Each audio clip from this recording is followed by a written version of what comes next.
chug, chug, chug, chug, chug. This week's Drink of the Week segment is brought to you by Bar Friends. No better friends than your bar friend. May not be a person you hang out with outside of the bar, but when you go to the bar, you know that friend is always going to be there. Always there.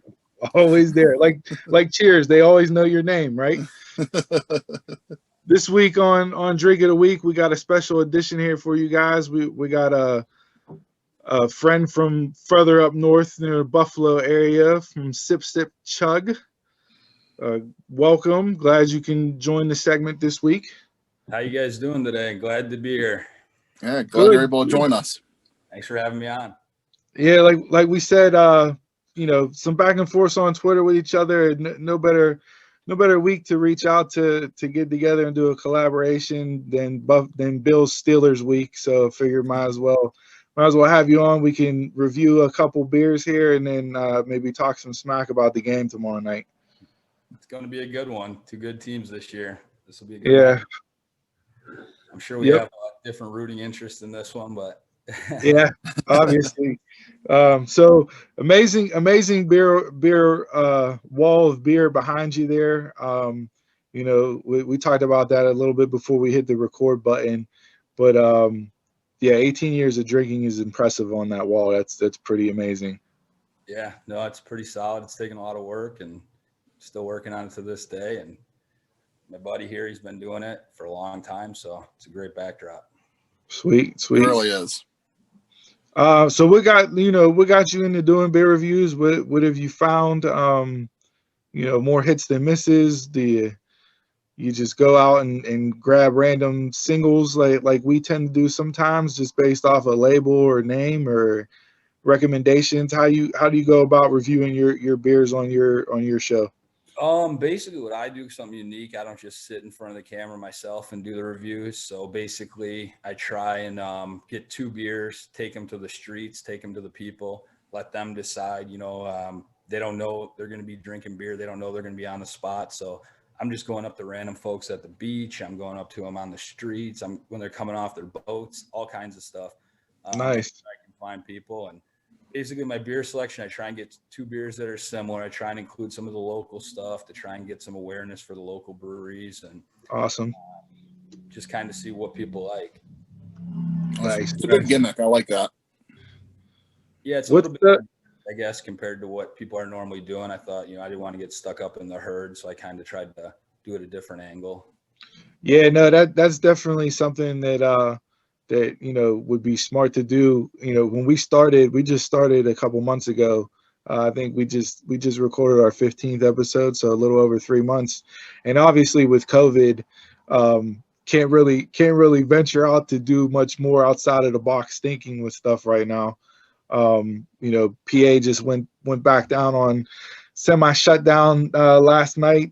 So where we live at, it's basically like your grocery store and that's about it. So would love to factor that into us doing something like that later on with reviews. That's an awesome way to go about it. Yeah, it's been getting tougher and tougher with everything with COVID. And the weather getting colder, people aren't out. And like you said, we're pretty much the same level. We have stuff to go. You can order food and this and that. And you can run out to some stores here and there. But there's not really people drinking out in big groups. It's not safe. So right. Extra step, wearing the mask when I'm out and trying to, shoot 6 feet away so I'm not getting too close to people and trying to be smart about it and still be able to get some stuff done. What's the craziest place or wildest place you approach a stranger like, hey, you want to try a beer? I guess I got some strippers sitting outside the strip club. They were in an episode a few months back. So I guess that's probably the craziest. They were working and just sitting out smoking cigarettes and taking a break and hey, want to try a beer? Nice. Yeah. So nice. Other than that, I try to get areas where people are already trying to drink or, I have a little buzz going, just they're a little more talkative on the camera and stuff. So right. Right. Makes for more interesting content that way. For sure. Yeah. I've had people where I've interviewed them and then they go, hey, I plug them on Instagram and tag them in the post and they go, we totally forgot we did this. Those are normally the best ones probably, right? Like don't You know, yeah. don't remember that they did it and then look back and go, oh yeah, I remember that night. I try and scout out some characters when I'm out there. You know, keep an eye and look around and find someone that'll be fun. So awesome, That's awesome. All right. Well, for Chris and I this week, we have a Southern Tier Old Man Winter to review. I know you said you have some in your fridge at home, so I've never had it before. It'll be the first time I'm tasting it. Chris, I don't know if you've had it before. I don't think I have. I think this might be the first time too. But Southern Tier has so many different types of seasonals out. I don't always remember exactly what I've had years past or not. So if you guys are going with a Buffalo beer here, I'm assuming you're rooting for Josh Allen tomorrow night, right? Well, I figured, you know, it'd be better to do something that's close to home for the guests. You know, to as a peace offering, extend to all the drinks, so to speak. So yeah, so we'll go ahead and review this, give our takes on it. You know, we tend to rate our beers on what we call the sumo scale, and you know, just based on the logo of the podcast being two chubby kids from Pittsburgh that like beer and food. We rate everything on the sumo scale, so we give it a 1 to 5 sumo rating. So we'll take a taste, give our points, what we like, dislike, rate it, and then since you've already had it, you want to chime in with anything in regards to this beer itself, feel free to plug along. Yeah. All right, Chris, you ready? We'll take a sip here, and then we'll get into breaking down the Old Man Winter. All right. Cheers.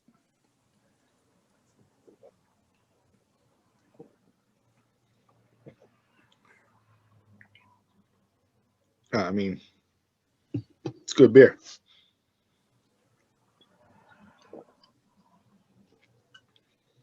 So 7.5%. Yeah, they'll sneak up on you.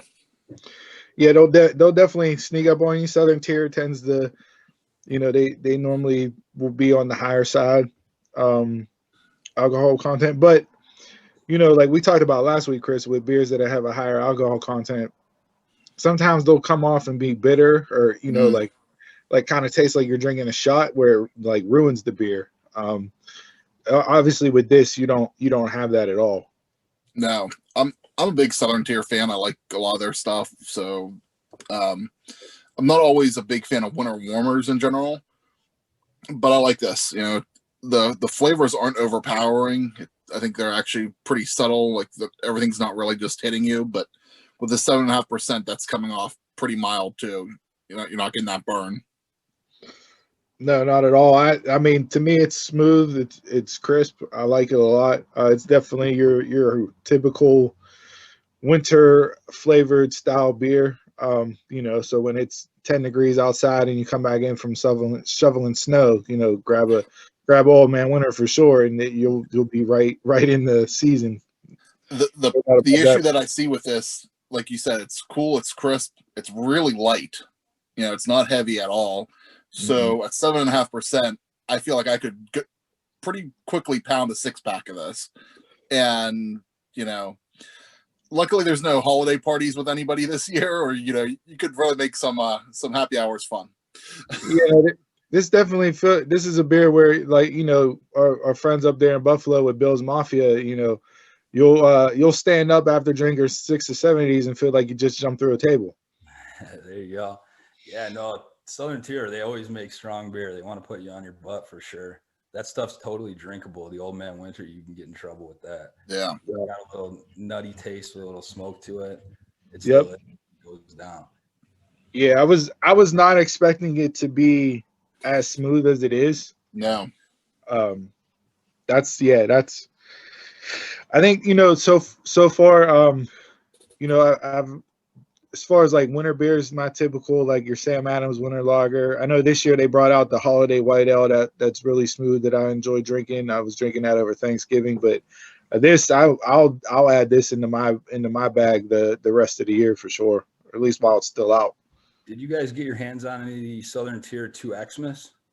I did not, and I went to one of the local craft beer distributors Thursday night to look for stuff just to grab in general, and then some stuff for the show.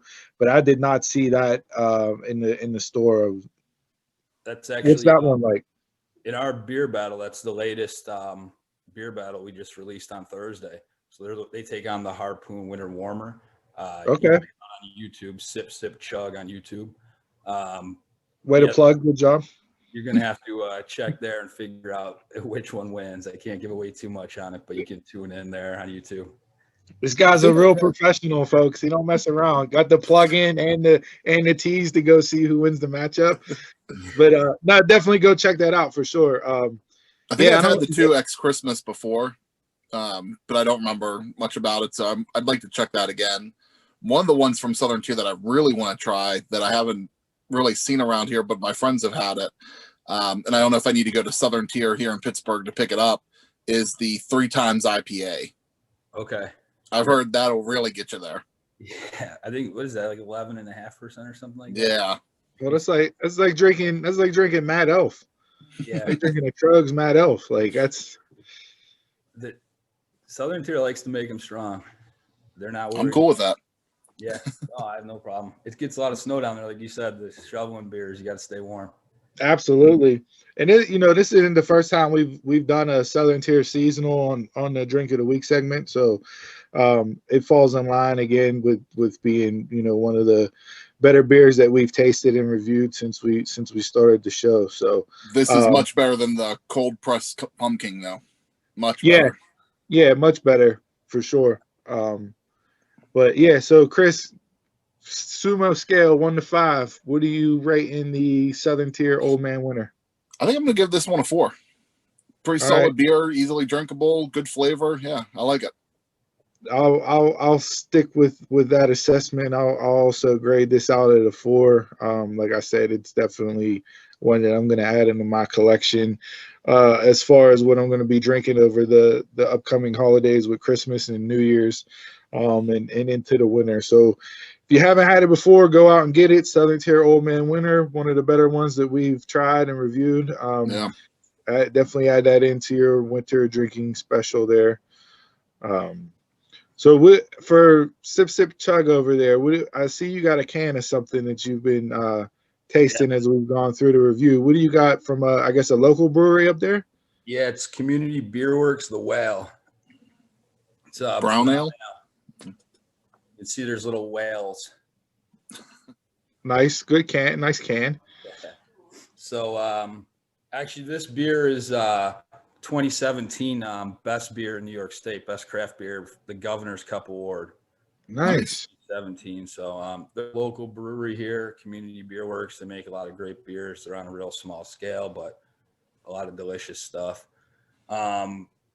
This is just a damn good craft beer. I mean, you see, won the Governor's Cup best beer in New York 2017. It's got a little bit of coffee, chocolatey notes, and toasted malt. Okay. It's 5.9%, so I guess moderate for a brown ale. Nothing to shake at, though. Yeah. No, it's just great. I love brown ales. It might be my favorite style of beer. So although I do like all different types, I'm not stuck on them, but definitely one of my favorites, one of my go-to beers right here. So nice. So if you're local up from your neck of the woods, by any means, go out and grab that for sure.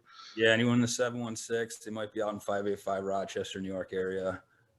Try and get your hands on some Community Beer Works to make great beers. Awesome. And small scale, I guess I'd probably say 4.5. I'd be hard up to give a perfect 5, but it's a pretty solid beer.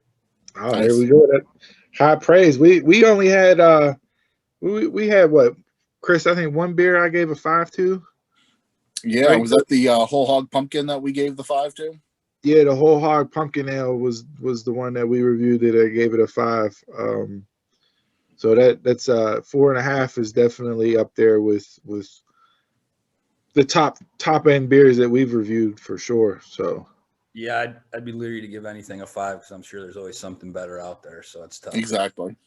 Yeah, we got to set the bar somewhere and at least go, all right, this is what we think a 5 is. So if it's better than that, we know for sure that it's worthy of a 5 rating. Have you ever had anything from Whole Hog? No, I haven't. Where are they based? Were they out of Milwaukee, or was that? I think they're out of Milwaukee. Yeah. That was the pumpkin one you were talking about? Yeah, they had a pumpkin ale that we found. That was pretty quality. Whole hog. Okay. I'll have to try and remember that. Yeah. Keep my eye on. They have some other ones that we want to try. We even tried, they had a white stout around the same time. Oh, wow. And they paired that together, you know, it's just to, like if you mix the pumpkin ale and the white stout, it's supposed to be like pumpkin pie with whipped cream. That sounds delicious. Yeah. We did that for our Halloween episode. You can go back on our YouTube page and check that out too. Because it really did have that good flavor the first couple steps. What's your name on YouTube? Mark's podcast. Cool. Yeah, that the whole hog pumpkin ale, it's from Stevens Point Brewery, and just like kind of on their page, how you brought up your governor's award here, but they run through some of the lists. They have gold medal winner 2012, World Beer Championship 2013, bronze medal winner 2014, bronze medal winner again, Great American Beer Festival 2014, gold medal winner, Best Pumpkin Beer, Pace Magazine 2015. Like they got, you know, each year, Bourbon Barrel Aged World Beer Championships 2016 gold medal winner. So it's definitely one of the more acclaimed and medal worthy beers that have been out there, you know, since they started rating and having all these different you know, beer tasting selections and shows. But it's definitely one I would highly suggest getting on that next year when that season kicks around again. To have that for sure. Definitely keep my eye open for that one. So I want to reference something that you posted on Twitter the other day. The best cities for beer drinkers. Okay. Yep. Pittsburgh came in at number 5. I'll do the top 5 first. Number 1 was Cincinnati. Number 2, Asheville, North Carolina. 3, St. Louis, Missouri. 4, Portland, Oregon. Then 5 was Pittsburgh, PA, and then number 19 was Buffalo, New York. I was disappointed. Thought it wasn't a positive. I said we're slacking. We're all doing our part to increase our numbers. So yeah.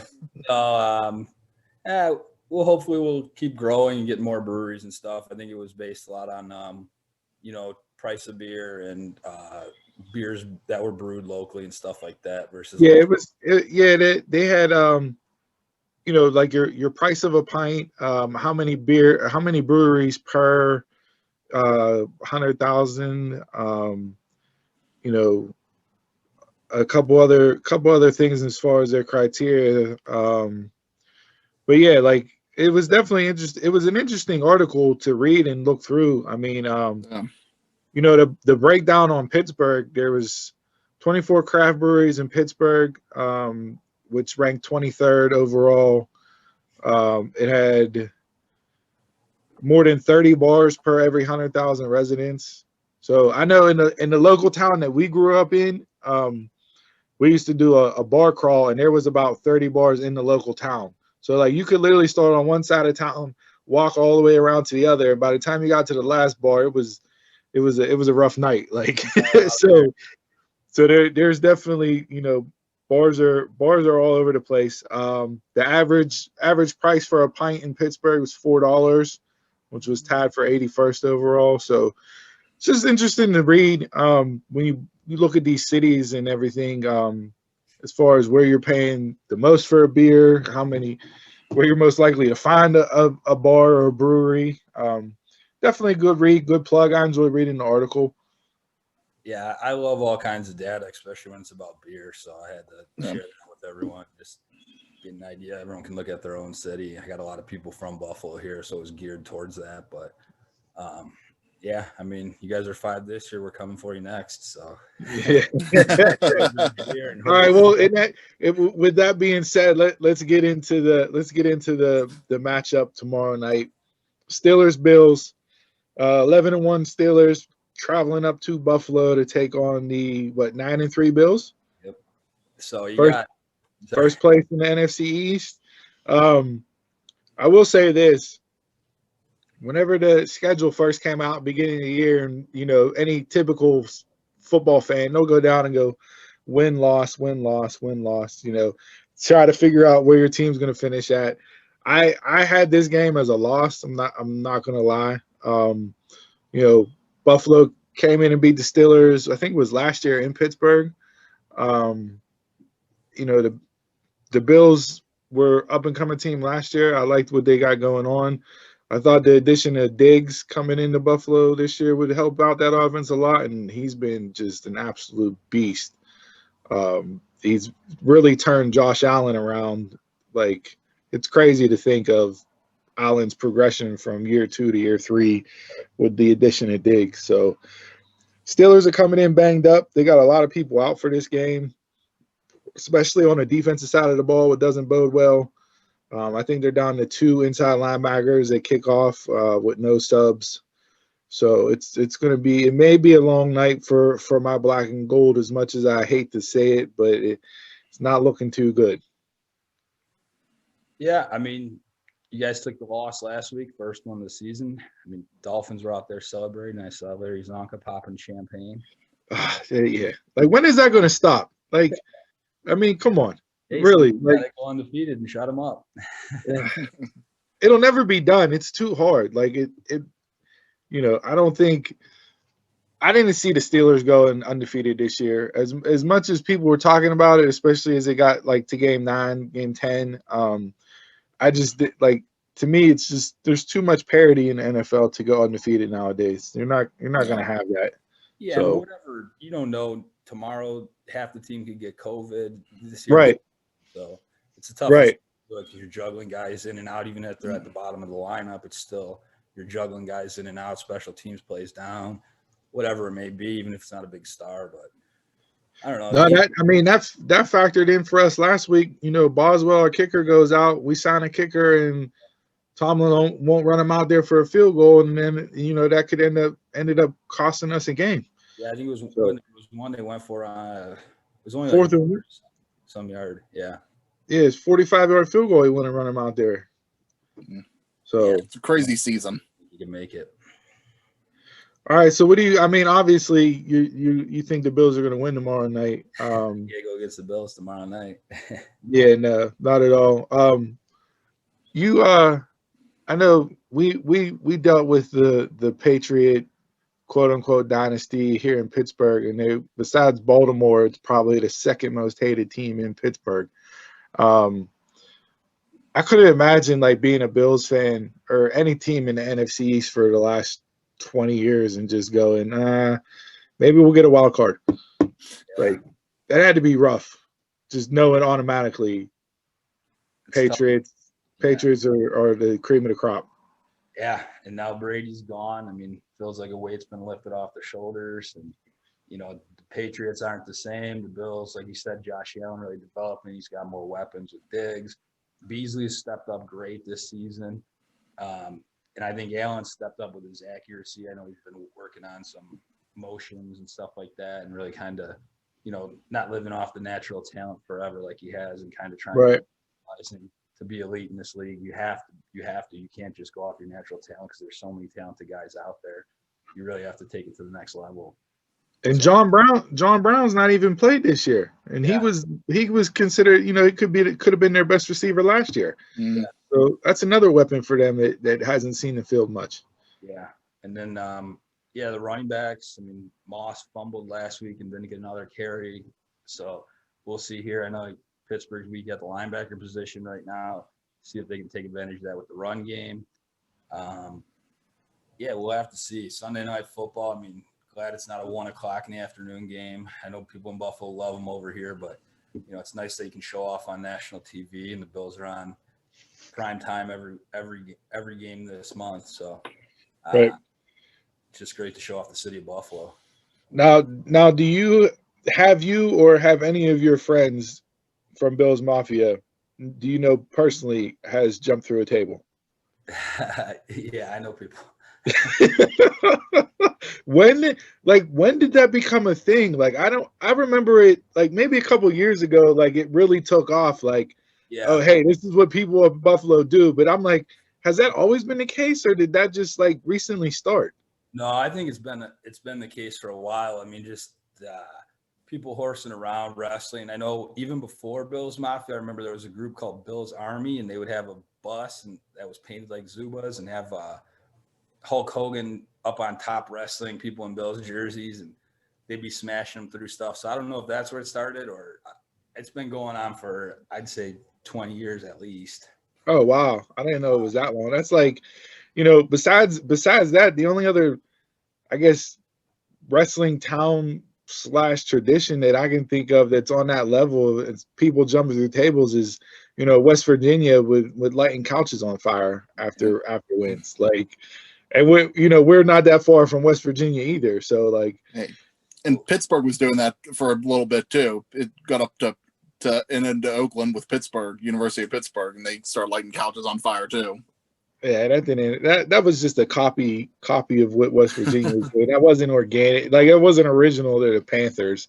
If we ever are allowed to go to games, if you guys come up, you got to check out. Oh, absolutely, road trip for sure. Best lot. There's a dude, Pinto Ron. He's been tailgating.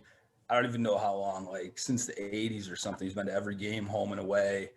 He brings his Pinto. He does shots out of a bowling ball. They shoot ketchup and mustard all over him. It's just a big, crazy party. They do weird stuff. I've only been up to Buffalo once, so I'd like to come back up. I came up for the Buffalo Wing Festival a few years ago for Labor Day. Okay. How did you enjoy it? Yeah, I wish the only thing that I didn't like was that it was the same type of wing at every place. So you're really only tasting the flavors, not really trying wings. Unfortunately, the Wing Fest, they don't let you bring your own wings, which is kind of odd, but I don't know. That's how they run it. I think just going around to places and getting them fresh out of the kitchen is probably the way to go. We have a wing tour up here. You can go follow the different, kind of like brewery hopping, but you wing hop. That would be amazing. Yeah, that would be amazing. Like Pittsburgh, we have the Rib Fest every year down here that they hold outside the stadium at Heinz Field, which is a big deal. That's always a ton of people, great food. Like, I would love to go do a wing tour. Sounds like a road trip once COVID's done. Come up. Absolutely, no doubt. All right, well, appreciate you jumping on. You got a final prediction for the score tomorrow night? What are you going to go with here? I'd say the Bills are going to take them 31-28. We'll go miss field goal at the end. Oh, that's a good prediction. Little high scoring game there. I wonder. I think that'll be an over for you gambling fans, I believe. Yeah. Over under. I'm not sure. I know the Steelers are underdogs. I think they were getting, I want to say maybe 2.5 points last I checked on FanDuel. So for you gambling junkies, we'll see. Like I said, I love, bleed black and gold, but I got to be a realist when it comes to certain situations, and it'll be hard pressed to go up to Buffalo tomorrow and get a win. Much as I hate to say that, I don't know how the defense holds up with all the injuries out. Joe Hayden's out. That's a huge loss. Nelson's coming back off of a knee, so right there, your two top corners that'll have to guard Diggs and Beasley and the rest of that receiving crew are not up to par. Big task going up there, and I don't know. We'll see. Ben has a pretty good record against the spread as an underdog, so that may bode a little bit in the Steelers' favor, but I just don't see how they get up there and get a W. I'll go score-wise. Let's go. I'll go 24-21 Bills. I'll keep it a field goal game. All right. I think I'll be the difference. I'll be the positive person for a change. I had to be realist. I want to, sometimes you gotta speak from the heart and go with your gut, but at the same time, you got to use logic. And right now, it's going to be a tall task. Yeah, I think the logic is there, but coming off the loss this week, I think they're going to be trying their best. But like you said, there's a lot of factors at play. But to be positive, I'll go 2017 Steelers. Okay. Everybody got it a field goal. So for you gambling people, one way or the other, somebody is going to cover or not cover. With that, if the line stays at 2.5, over under might be a little bit trickier to bet on if you're a betting man. Well, I know that's that's about it for this segment of Drink of the Week. And normally when we end Drink of the Week segment, we end it with a toast each week. So I ask that everybody pick up your bottles, your cans, your 40s in brown paper bags, your shot glasses, your red Solo cups, whatever you're drinking out of, and hold them up high as we go to wood ships and good ships and ships that sail the seas. But the best ships are friendships, and friends will always be. Salute. Cheers. Cheers. Thanks to Sip Sip Chug for hopping on this week. By all means, go check them out on Twitter, on YouTube, on Instagram. Follow along. Check us They out on got some TikTok. great stuff. What's that? Don't forget our TikTok. Oh, TikTok. Oh, Got your TikTok. Okay. Just on there. Yeah. Nice. All right. So follow along. Anything else you want to plug or anything before we get out of here? Hey, go Bills. You're lucky you guys get to go to an empty stadium. You don't have to deal with the mafia. So take that as a win right there. Very true. I could only imagine how many tables would be broken for a Sunday night primetime game against the Steelers. Yeah. It would be a long day of drinking for sure. Long day. Those Sunday night games, man. Like if you don't take off work Monday, you're a trooper because that is literally an all-day event. All-day event. Yeah. So, all right. Well, thanks for hopping on. Appreciate it. You know, hopefully we can get together again later on. Bring you on again down the line, and look forward to watching and catching your stuff here. Like what you guys do. Appreciate you hopping on. You guys stay safe. Wear your masks. Stay safe out there. Yeah. Right. Enjoy your holiday. Stay safe, and thanks a lot for jumping on. We appreciate you. Take care, guys. All right. Bye.